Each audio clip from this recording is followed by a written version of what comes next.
Ruth Calder had 2 coins left and a 4-year-old daughter asleep behind feed sacks in a ranch hay shed. She meant to disappear before sunrise. Then the owner found the child's tiny boots by the door and put a brass key in Ruth's hand. It was November of 1887 on the Colorado High Plains, the kind of evening when the wind seemed to find every gap in a coat.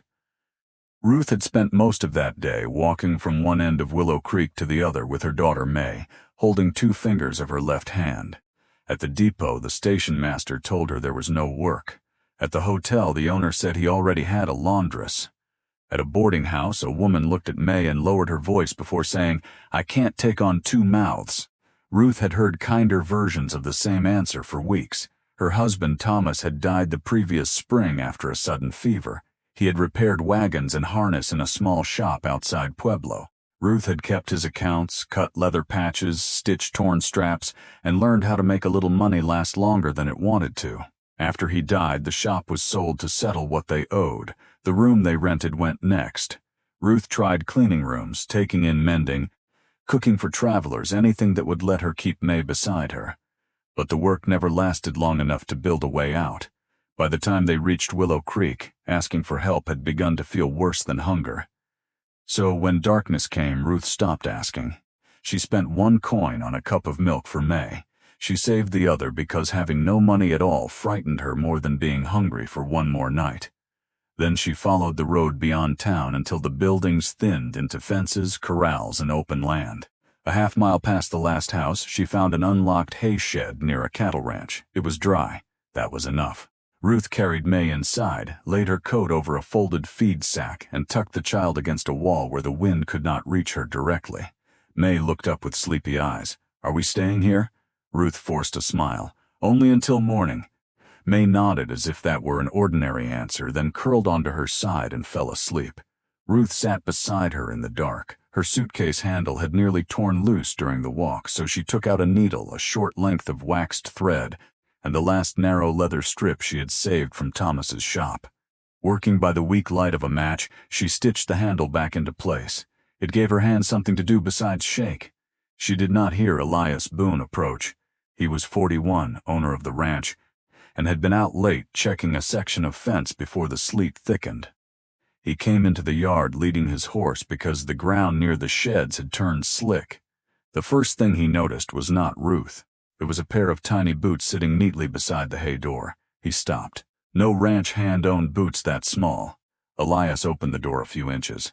Ruth was on her feet immediately, one arm across May. "We'll go," she said. "I only needed somewhere dry until daylight." Elias did not step farther inside. "How long has the girl been out in this weather?" Ruth looked at him, wary of the question. "Long enough." He glanced at the repaired suitcase in her hand, then at May sleeping under Ruth's coat.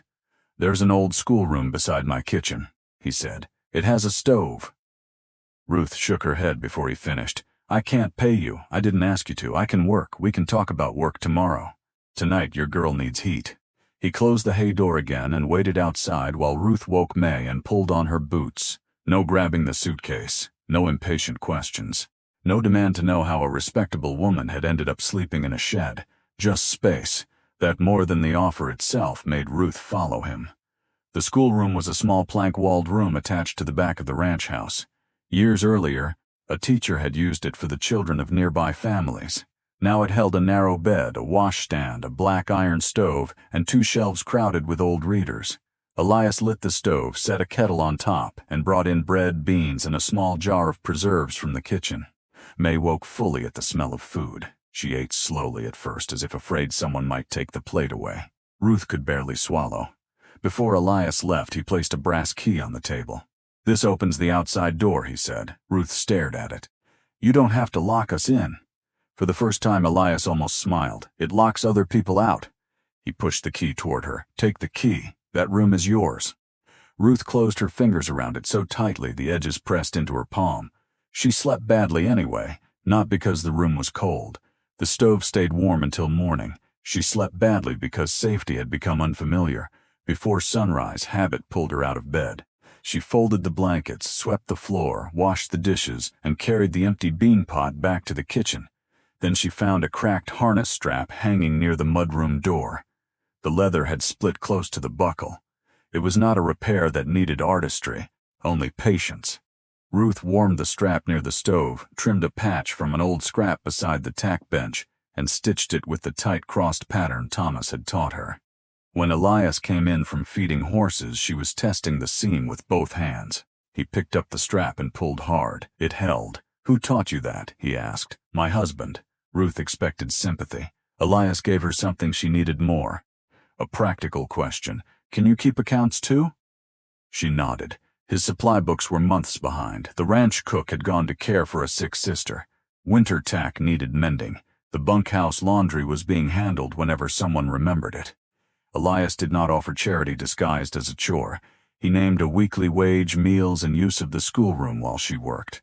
"Try it for 10 days, he said. "If you hate the place, you leave with your wages. If I hate your work, you still leave with your wages." Ruth looked at the key in her hand. For months, every offer had seemed to contain a trap she could not yet see. This one contained terms. 10 days, she said. The first week did not transform her life. It exhausted her. Ruth rose before daylight, cooked breakfast, sorted invoices, boiled laundry, patched torn blankets, and learned which ranch hands forgot to write down what they took from the supply room. May followed her with a wooden spoon tucked into her belt like a tool. At night, Ruth kept expecting Elias to say the arrangement had been a mistake. He never did. He also never praised every small task as if she were a guest who might break. If the biscuits were good, he ate them. If a figure in the ledger was wrong, he asked about it. If a strap needed another stitch, he put it back on the bench. The ordinary nature of the work began to steady her. Then, on the 7th day, Ruth made her first serious mistake. She had been trying to prove she could handle everything alone. When a freight wagon arrived near dusk with flour, lamp oil, salt, and horse liniment, Ruth checked the invoice too quickly while May tugged at her skirt, asking for supper. She signed for 6 sacks of flour.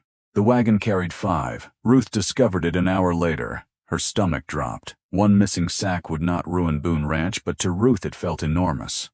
She had been trusted with numbers, and she had failed at the one skill she believed she could always rely on.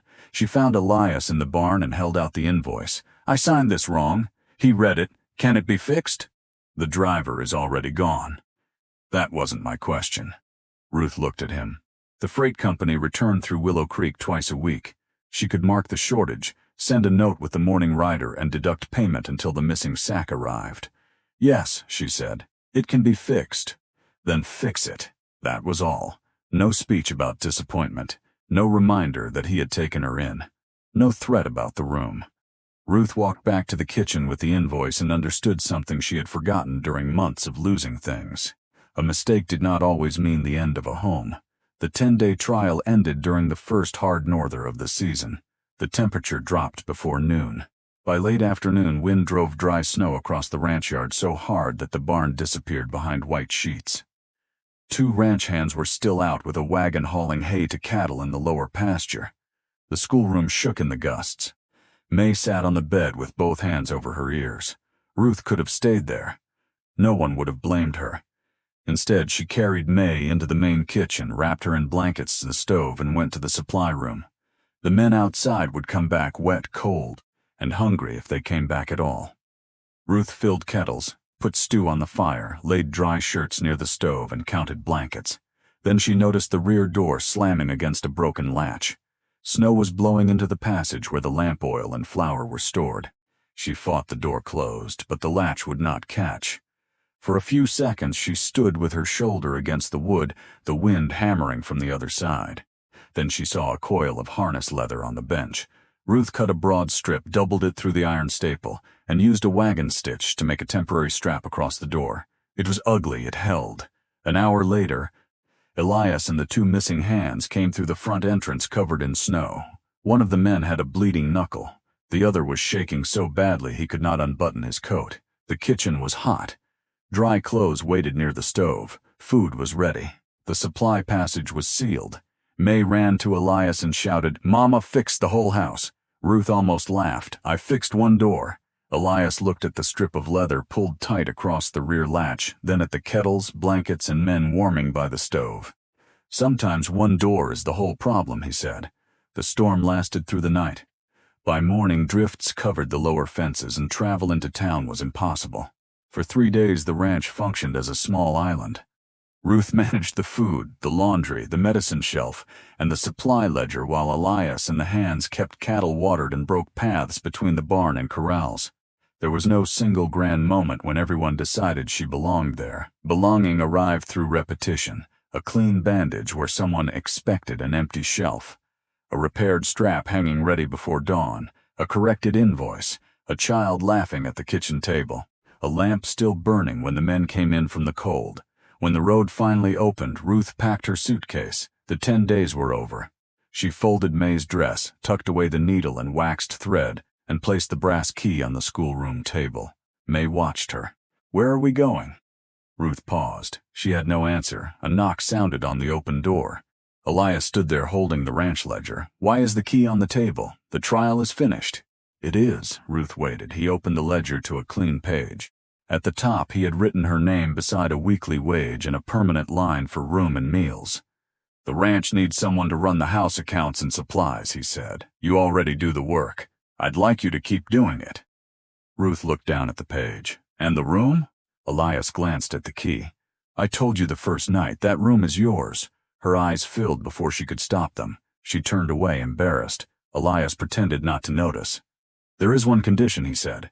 Ruth looked back. "You stop trying to earn yesterday's supper." For a moment, the only sound in the room was May turning the pages of an old school book. Ruth picked up the key. This time, she did not close her fist around it. Winter settled over the ranch. The work remained hard. Some weeks' money was tight. There were sick calves, frozen pumps, scorched biscuits, invoices that did not add up, and mornings when grief returned without warning. Elias had grief of his own. Years earlier, he had lost a younger brother in an accident and had grown used to a house that asked nothing of him after dark. Now May left wooden animals on his chair and demanded he identify each one before supper. Ruth argued with him about ordering lamp oil too late. He complained that she kept moving the coffee tin. The ranch house became less quiet. Not perfect, not rescued from every hardship. Alive. By spring, Ruth no longer checked the schoolroom door 3 times each night. She no longer kept her suitcase packed beneath the bed. And the brass key that had once left a red mark in her palm no longer traveled in her pocket. One warm evening, after May had fallen asleep with an old reader open across her chest, Ruth stepped into the kitchen and hung the key on a small nail above the stove. Then she turned away from it and went back to work.